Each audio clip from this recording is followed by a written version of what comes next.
किसी नगर में एक बूढ़ा चोर रहता था।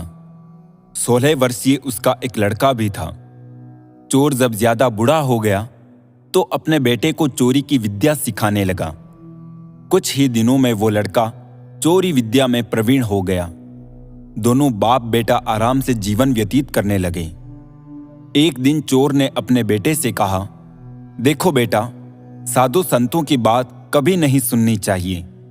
अगर कहीं कोई महात्मा उपदेश देता हो तो अपने कानों में उंगली डालकर वहां से भाग जाना, समझे? लड़के ने कहा, हाँ बापू, समझ गया। एक दिन लड़के ने सोचा, क्यों ना आज राजा के घर पर ही हाथ साफ कर दूं। ऐसा सोचकर उधर ही चल पड़ा। थोड़ी दूर जाने के बाद उसने देखा कि रास्ते के बगल में कुछ लोग एकत्र होकर खड़े हैं।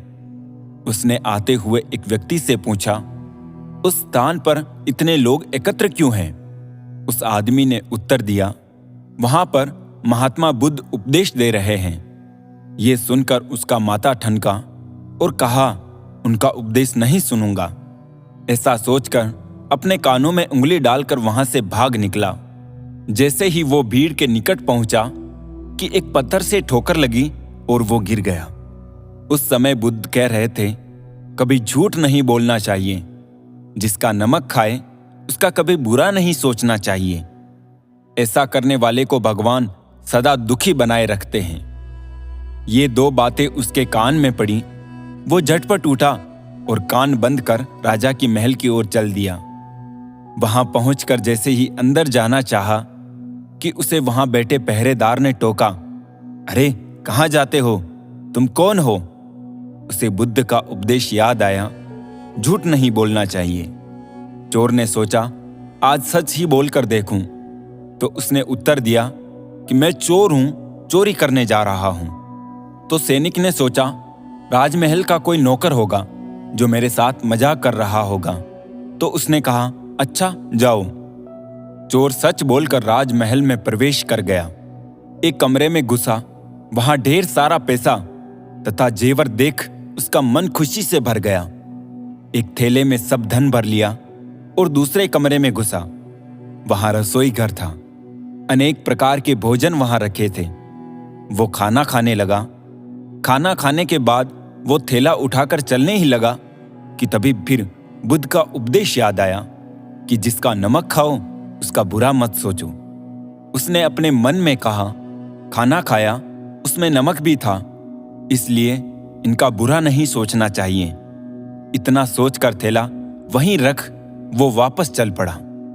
पहरेदार ने फिर पूछा, क्या हुआ, चोरी क्यों नहीं की? तो लड़के ने कहा, देखिए, जिसका नमक खाया है उसका बुरा नहीं सोचना चाहिए। मैंने राजा का नमक खाया है, इसलिए चोरी का माल नहीं लाया, वहीं रसोई घर में छोड़ आया। इतना कहकर वो वहां से चल पड़ा। उधर रसोइये ने शोर मचाया, पकड़ो पकड़ो, चोर भागा जा रहा है। पहरेदार ने चोर को पकड़कर दरबार में उपस्थित किया। राजा के पूछने पर उसने बताया कि एक महात्मा के द्वारा दिए गए उपदेश के मुताबिक मैंने पहरेदार के पूछने पर अपने को चोर बताया, क्योंकि मैं चोरी करने आया था। आपका धन चुराया, लेकिन आपका खाना भी खाया जिसमें नमक मिला था। इसीलिए आपके प्रति बुरा व्यवहार नहीं किया और धन छोड़कर चला गया। उसके उत्तर पर राजा बहुत खुश हुआ और उसे अपने दरबार में नौकरी दे दी। वो 2-4 दिन घर नहीं गया तो उसके पिता को चिंता हुई कि बेटा पकड़ लिया गया। लेकिन 4 दिन के बाद लड़का आया तो बूढ़ा अचंभित रह गया अपने बेटे को अच्छे वस्त्रों में देखकर। तो लड़का बोला, पिताजी, आप तो कहते थे कि किसी साधु संत की बात मत सुनो, लेकिन मैंने एक महात्मा की बात सुनी और उसी के मुताबिक काम किया।